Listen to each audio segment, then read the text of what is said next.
大家好，我是彩虹，喝上一口就能让你瞬间回忆起童年，你知道是什么吗？反正我的童年是没少用它来充饥。来吧，和我一起追忆老味道。无水无油的锅中倒入300克普通面粉，开中小火不停地翻炒，炒至颜色发黄，差不多和熟豆面的颜色就可以了。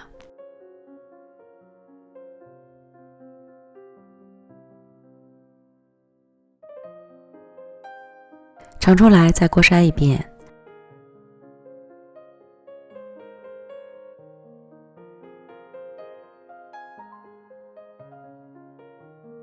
你会发现有很多小粒疙瘩，不锅筛一遍会很粗糙，最好要找个细网锅筛。然后锅中倒入40克油，烧至7成热，我用的是大豆油，油的颜色已经变浅了。倒入50克熟的花生碎，黑白芝麻各10克，爆香。先把坚果过下油，这样会更香。坚果的种类和重量可以随意，根据个人喜好来放。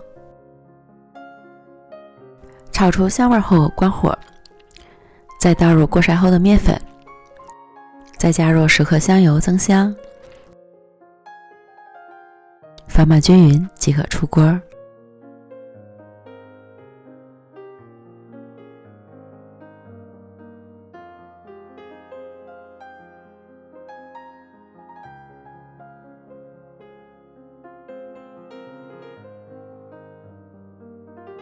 家庭版的油炸面就做好了，碗中放2勺，喜欢吃甜的加糖，咸的就加盐，口味自己调。热乎乎的冲上一碗，瞬间香气扑鼻，细腻醇香，从小就爱吃，更是从小吃到大。小时候吃上一碗油炸面都觉得老幸福了，就这味道一点都不比买的差。一个关键就是面粉一定要炒匀，千万不能为了追求颜色将面粉炒糊了，那样吃起来就会有苦味了。喜欢的朋友就赶快试试吧。